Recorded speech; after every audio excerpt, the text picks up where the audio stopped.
Welcome to How I Built My Fundraising Consultancy, the stories behind the people driving results in the nonprofit sector. I've never learned so much in the last 4 years compared to the previous 20 years, right? And I think part of that is because I've had the opportunity to focus on best practices as a consultant versus implementing strategy as a chief philanthropic officer. I read the book, The $1 Million Consultant, which was extremely helpful in trying to figure out what to do and what not to do. Welcome to How I Built My Fundraising Consultancy. I'm Tim Chen, host of the show. Today in the podcast is Sheila Dwyer Schwartz of Dwyer Philanthropy. She started her business because she wanted to start working for mid-level nonprofits. Her experience was in working for larger organizations, and this was her way of working with a bunch of organizations she felt she could make an impact with. You can find more information about her business at dwyerphilanthropy.com. Here's my interview with Sheila. We're here today with Sheila Dwyer Schwartz. Welcome to the show. Thank you very much. Great to be here. So first up, I just want to ask you about your business. How long have you been operating it, and how did you get started? So I just celebrated my 4th year in consulting. I've got over 30 years of fundraising background. Used to work for a large healthcare system and was the chief philanthropic officer, and then worked for an organization that did microloans to impoverished men and women in third world countries as the chief philanthropic officer. I missed the part of working with mid-level organizations. So both organizations that were the bulk of my career were pretty large size organizations. And I wanted to get back to some basics in why I entered the business, which was really to help more struggling nonprofits. Really was the impetus of me creating Dwyer Philanthropy and starting a career in consulting. Okay. And my understanding is your company has grown from not just yourself, but a couple of different people. Can you tell me how you grew the company to be able to accommodate more personnel? And, did it start from day one that way? Supply and demand. So I started with just me. And very quickly, the first day I opened my shingle, I had my first client. So it was great. So I think the economy helps when you're starting a consulting business in good economy. So that was part of the luck of the draw. But then I was pretty strategic in identifying key people in the communities as well as through LinkedIn to create awareness of the fact that I was starting a consulting business. So didn't put any money into marketing, but put a lot of money into having casual conversations. I sort of called it speed dating, and that I would meet literally with 3 days a week. I would host interview types of gatherings just to create awareness of what I was doing. And that really grew my business from the start. So I quickly developed some contractual partnerships. And that's my business has just grown organically. It's been very exciting. And it's through those types of interviews that really ramp up my business pretty fast. You mentioned LinkedIn. How do you utilize that to, find potential clients and connect with them? So I took some time, although I opened my shingle in May, I didn't launch publicly until August. And during that summer timeframe, I developed a brand look and my website. And then when those two pieces were ready, I then launched through LinkedIn and Facebook, which was just amazing because that was the awareness. And I just got lots of hits of people understanding that I was doing consulting and that I had transitioned to that platform. So really all of my business has come from those individual meetings as well as launching and making sure that I had a pretty solid profile on LinkedIn, as well as my website was website ready so that when people went to learn more about my business, that I looked professional online, which is really critical these days. Yeah, absolutely. On your website, you mention helping nonprofits create a sense of urgency and focus. What is the tactic or strategy to do that? Oftentimes with mid-level organizations, you have a CEO who knows enough to be dangerous, and I say that in a kind way, but CEOs in mid-level organizations are not trained in fundraising. So they don't necessarily know how to hold fundraisers accountable or even to maximize the return on investment of a fundraising department. And that's really where I can walk alongside, sort of challenge some status quo. I think it's easy in fundraising to get in a cycle of doing the same old, same old. I spend 30% of my time in continuing education, which is actually something that I didn't have the opportunity to do when I was a chief philanthropic officer, because you're always implementing the strategy. So, that's actually how I came to know MarketSmart and working with Zach. I have the opportunity to breathe and learn best practices and then implement best practices within different organizations to figure out what's working and what isn't. And then I can bring that learning to the table for these organizations that have been out of the loop of what's going on in fundraising. At my age, so I'm 56, right? The same old fundraising, 80-20, 80% of the money is going to come from 20% of the base. The way in which you identify who that 20% is and the new 20% that's going to be the 80% is very different today. Right. And it's the tools through MarketSmart and wealth analytics. And it's a combination. You just can't use one or the other.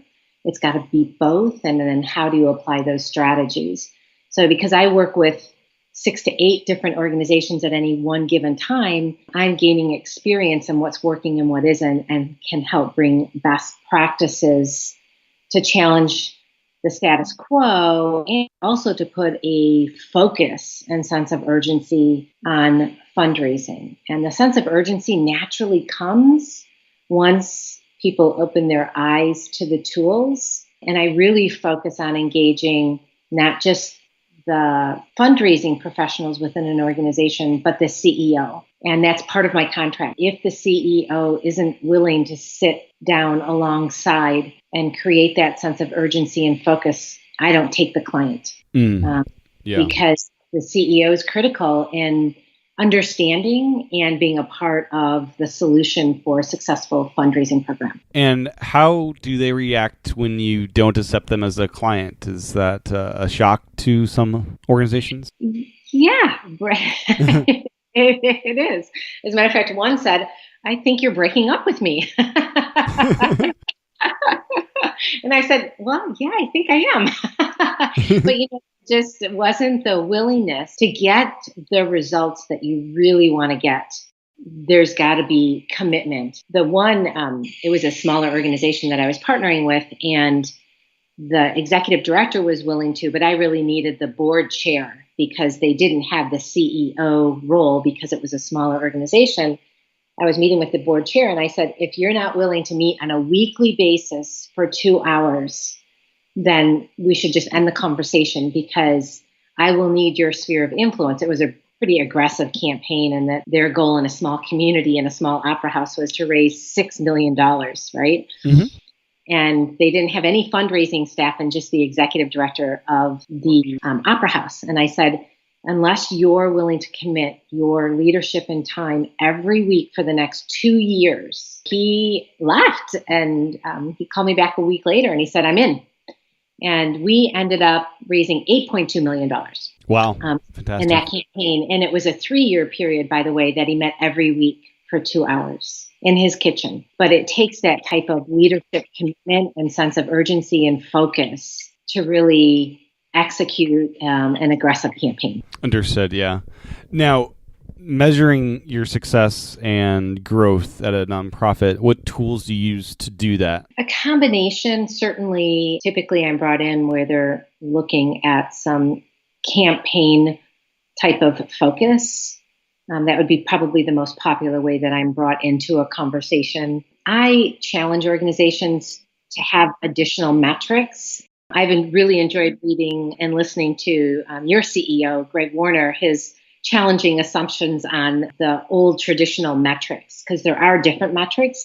Certainly expense to income ratio and how many, there's always dollar goals that are affiliated with fundraising, but there's other really critical metrics of relationship-driven outreach touches. And it's, getting away from the moves management, which is the old lingo, and really developing some internal metrics of how you're doing some outreach. So I'll have clear outcomes that are listed in my partnership agreements. Interestingly enough, it's never dollar amounts, but they're more driven based on activity. I will never put a target goal amount in a contract, because really it's the activity that drives the dollars.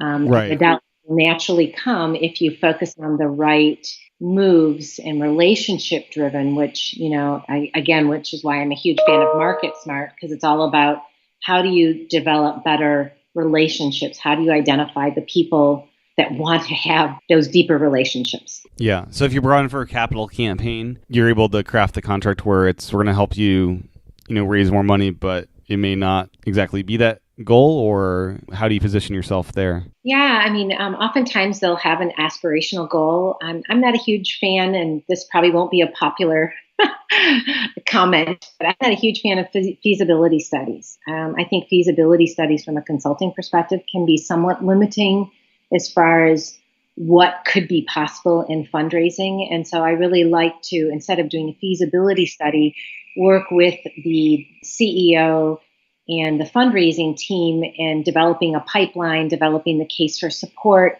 testing the case for support, but not having donors dictate what could be possible. Because inevitably what happens is, in a feasibility, you identify the top donors that are traditionally top donors for many other projects in the same community. And there's donor fatigue. And so the donor fatigue comes back.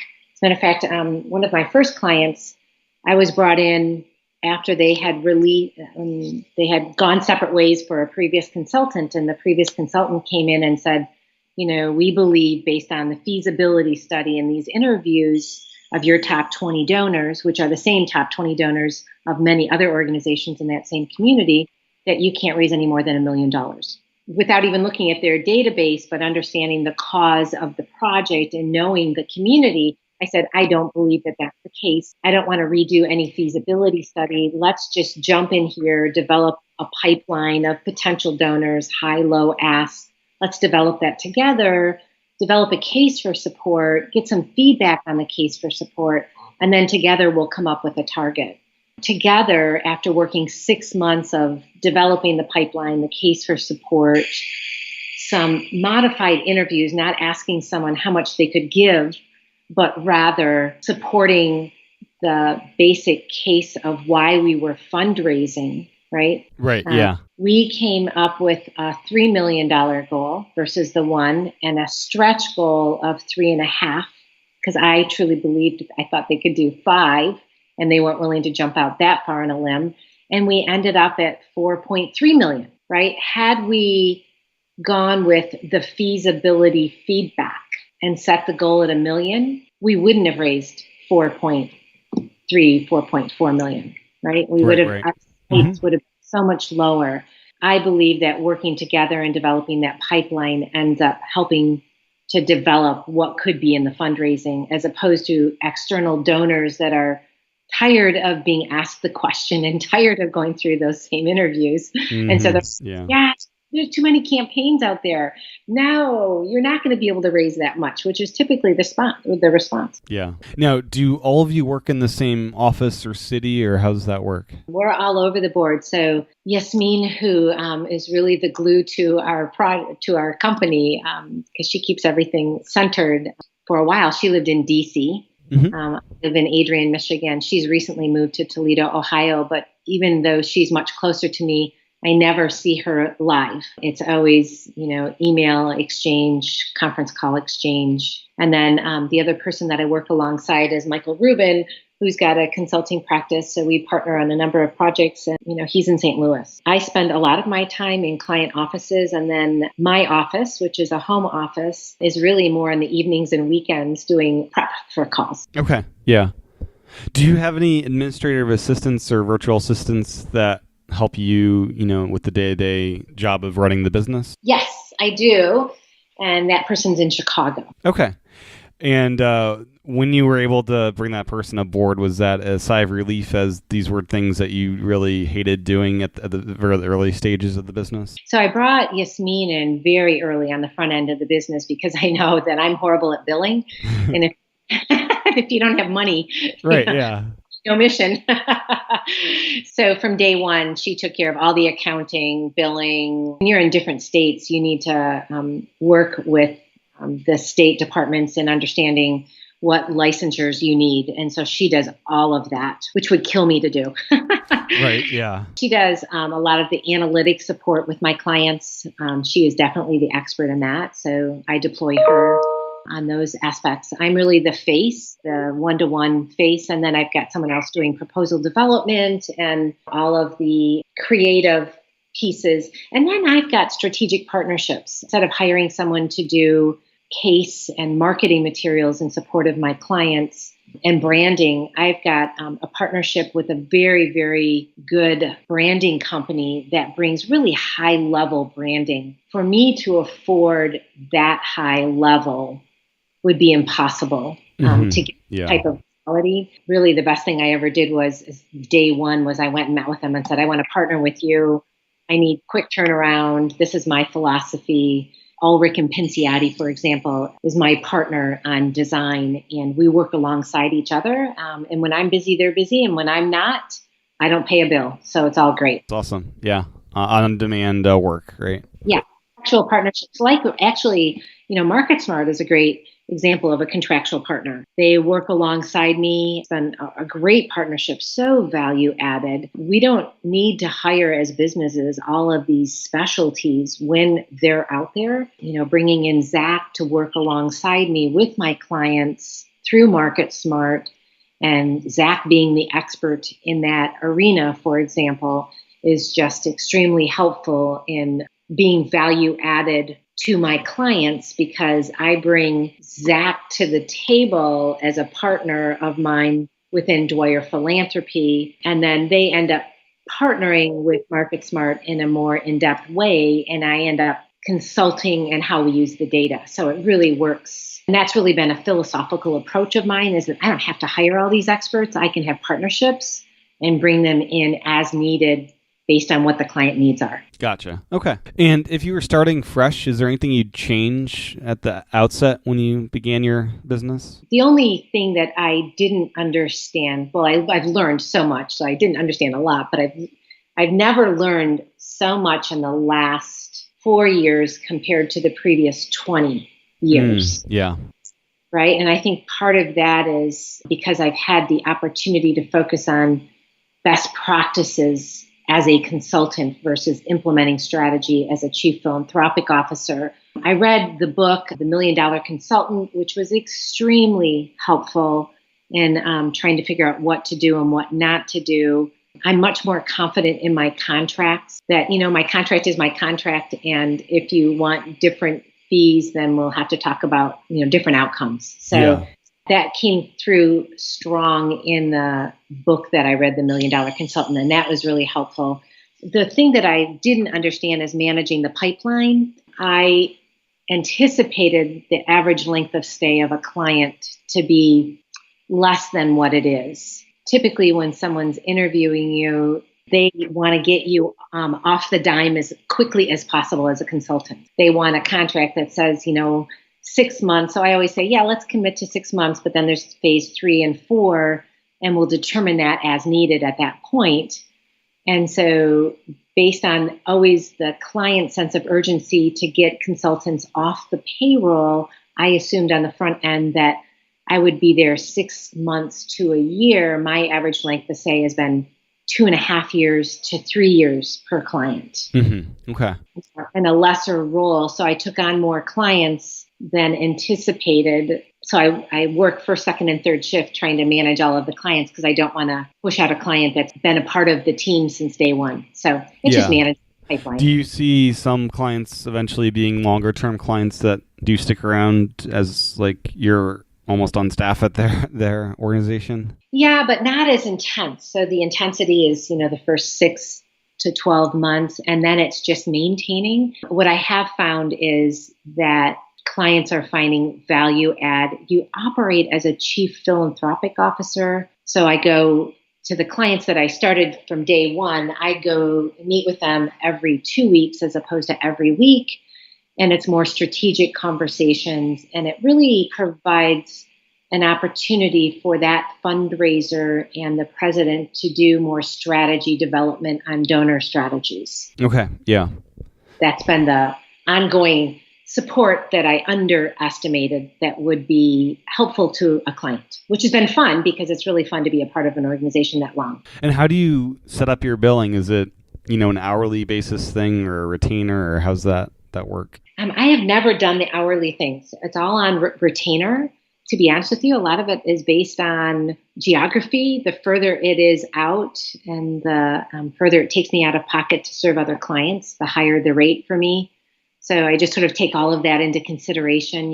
Where am I going? Does it take me out of pocket, for a week? For instance, I had a client in Colorado and that took me out of pocket for 4 days. And you do feel it's important to do in-person meetings with your clients? Yeah. Okay. Yep.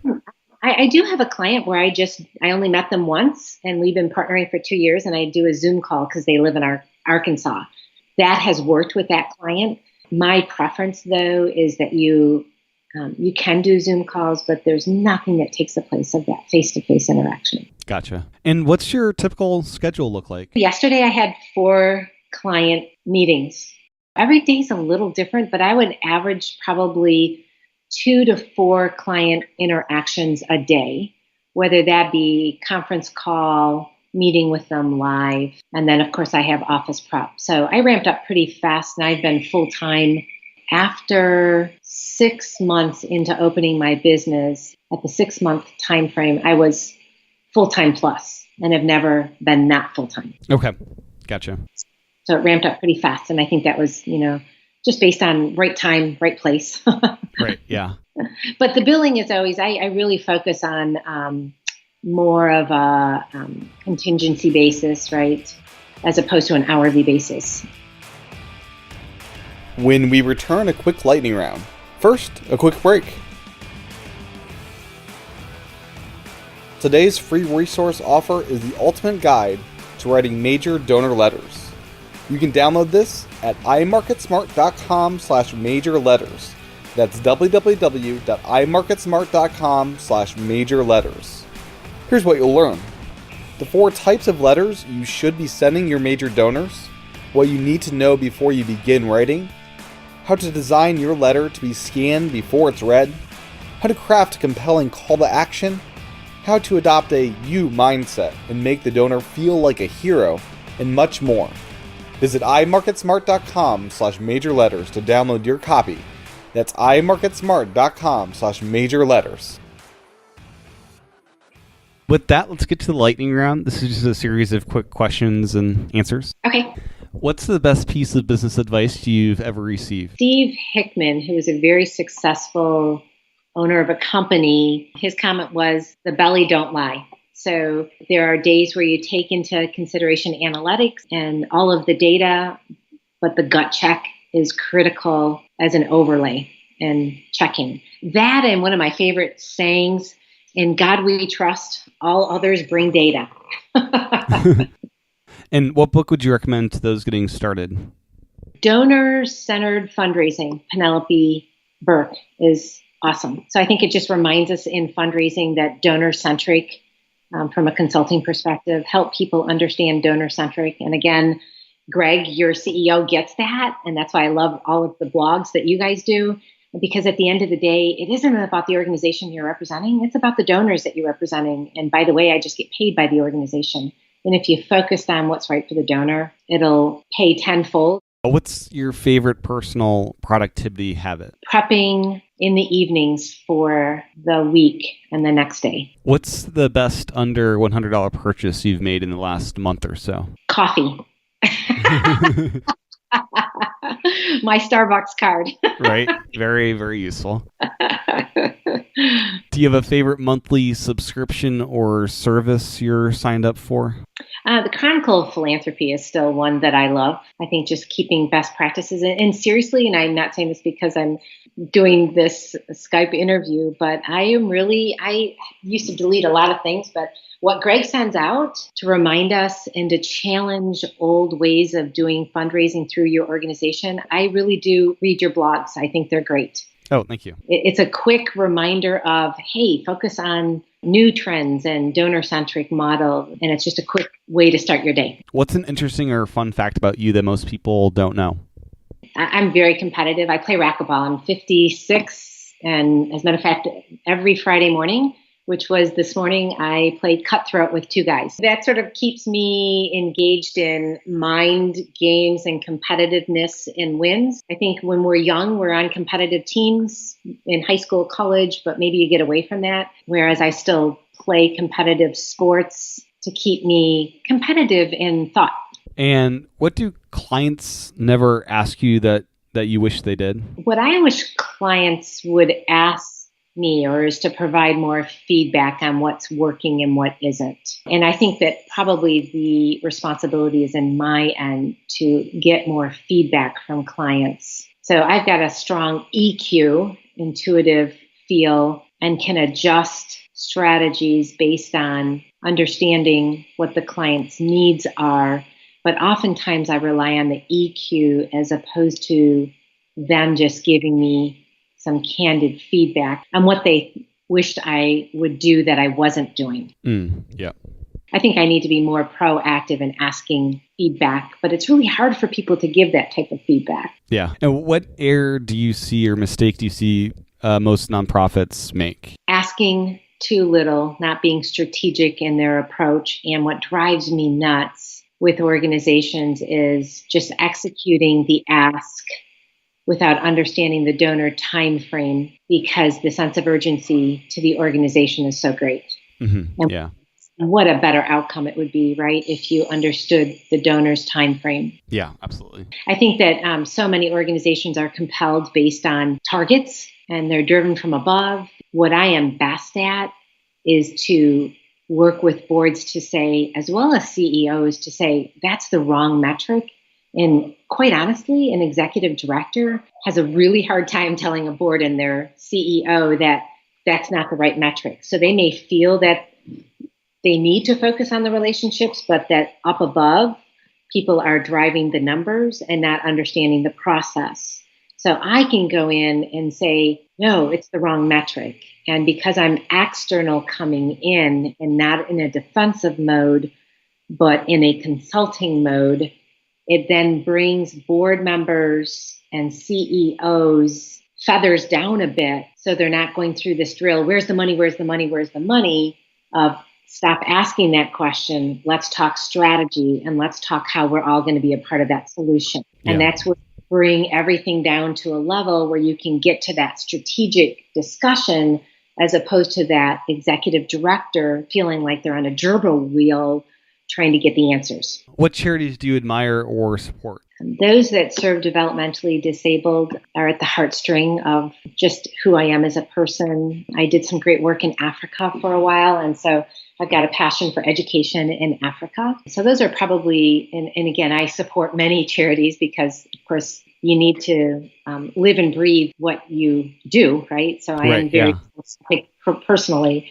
And I partner with all of the organizations that I end up developing a client relationship with, those that are most disadvantaged, and that I'm also working with a mission, Cherry Street Mission, that serves homeless and trying to lift them up as opposed to a handout, but a hand up philosophy. So those are my heartstring favorite charities. Yeah. One quick question. Becoming a donor at clients you serve, does that also kind of help you see what the donor experience is like? Yes. Yeah, right? Yeah, that seems to be a smart thing from that angle, not just because you probably do support ones that you work with, but also just what's it like? Right. And then I'm like, you sent me this? Really? What have I not taught you? We've had some of those aha conversations like, are you kidding me? What did you send this out for? Yes. Yeah. And where can people find more information about your consultancy? DwyerPhilanthropy.com. Great. Well, thank you so much, Sheila, for your time today. Thank you. Thanks for the opportunity. Nice to meet you, Tim. Thanks for listening to this episode of How I Built My Fundraising Consultancy, presented by MarketSmart. If you like the show, make sure to review it in iTunes and pass it along to a colleague. If you are curious about what we do, check out iMarketSmart.com and don't forget to download the ultimate guide to writing major donor letters by going to www.imarketsmart.com/major letters. Thanks for listening.